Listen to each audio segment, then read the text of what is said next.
Ready start. भाइयों, मुझे आज यहाँ आप सबके बीच आने की बहुत प्रसन्नता है।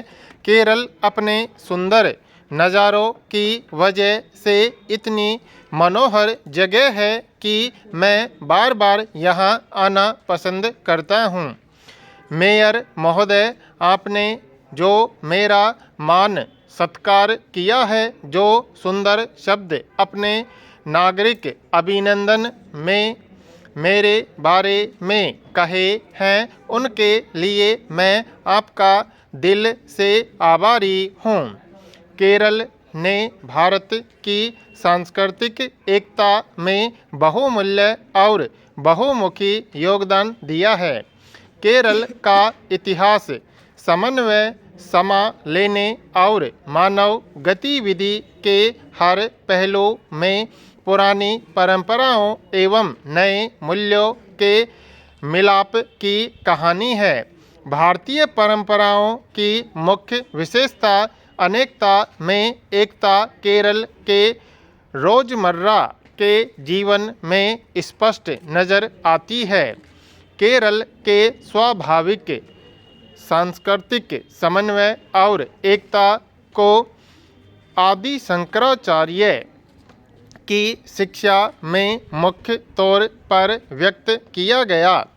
उन पुराने दिनों में जिन्होंने देश के चारों कोनों की पैदल यात्रा की और भारत के लोगों को सांस्कृतिक एकता का संदेश दिया और भारत की सांस्कृतिक एकीकरण की नींव डाली, वह आज भी मौजूद है और मजबूत बनाई जा रही है। केरल देश की प्रगति में आगे आगे रहा है। मैंने केरल के उद्यमी लोगों की हमेशा प्रशंसा की है।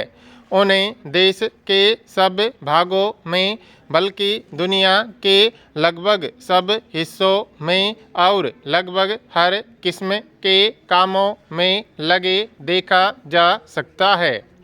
यह ज़्यादातर इस कारण से हुआ है क्योंकि इस राज्य में शिक्षित लोगों की संख्या काफ़ी ज़्यादा है। केरल ने स्वतंत्रता के बाद काफ़ी उन्नति की है। हमारे देश की आर्थिक स्थिति में केरल का योगदान महत्वपूर्ण है। आपके कई उत्पाद विदेशी मुद्रा कमा रहे हैं। मुझे बताया गया है कि हाल के वर्षों में बाहर से आने वाला पैसा कई गुना हो गया है, जिससे केरल की दौलत बढ़ी है। इस तरह आप लोग देश की आर्थिक प्रगति में भी आगे हैं। पिछले वर्षों में भारत ने आर्थिक क्षेत्र में तेजी से कदम बढ़ाया है। कृषि और उद्योग दोनों में आत्मनिर्भरता प्रदान करने के लिए पक्की नींव डाल दी गई है। प्रौद्योगिकी के क्षेत्र में हमारा देश दुनिया में अग्रिम है। मैं सभी लोगों से अपील करता हूँ कि वे गरीबी, भूख, बीमारी और अज्ञानता को दूर करने के महान राष्ट्रीय अभियान में भाग लें। मेयर साहब और नगर निगम के सदस्य ने आज मुझे जो सम्मान दिया है, उसके लिए मैं उन्हें धन्यवाद देता हूँ। भाइयों, मुझे यहाँ आकर केरल विधानसभा के रजत जयंती समारोह में शामिल होने से प्रसन्नता हो रही है। मैं जानता हूँ कि केरल के लोगों के लिए यह बहुत महत्वपूर्ण अवसर है। किसी भी सामाजिक या राजनीतिक प्रणाली का आकलन करने के लिए 25 वर्ष का समय बहुत कम दिखाई देगा। परंतु केरल के लोग समय के बदलते रंग के साथ अपने आप को ढालने में बहुत चुस्त हैं।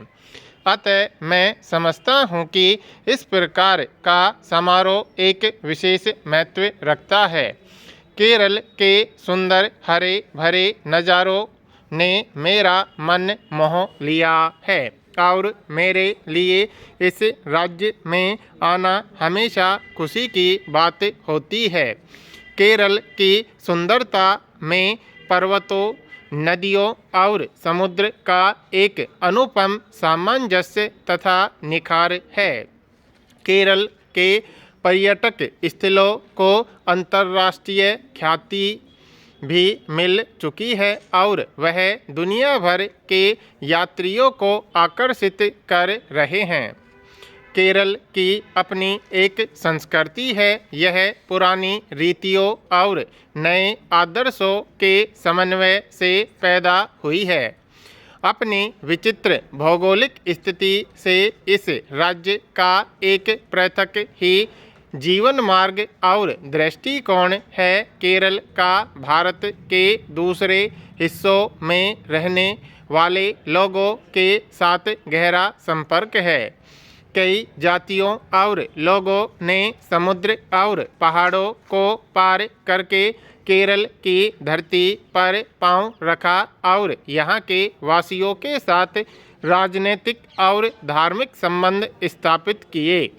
केरल की संस्कृति की संपन्नता, विविधता और अनेकता का यही कारण है।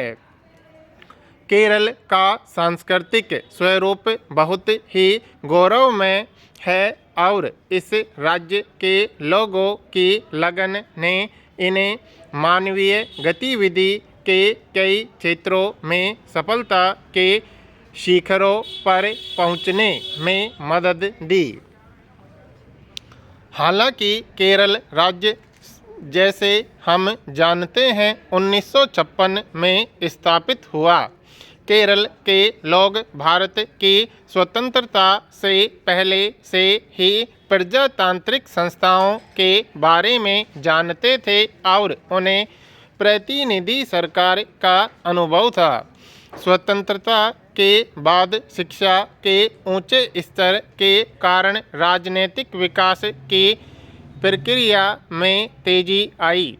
कई राजनीतिक दल होने के कारण राज्य और राष्ट्र की समस्याओं के बारे में उनका अपना अपना सैद्धांतिक दृष्टिकोण है। केरल इस बात पर गर्व कर सकता है कि उसने संसदीय सरकार को बहुमूल्य योगदान दिया है।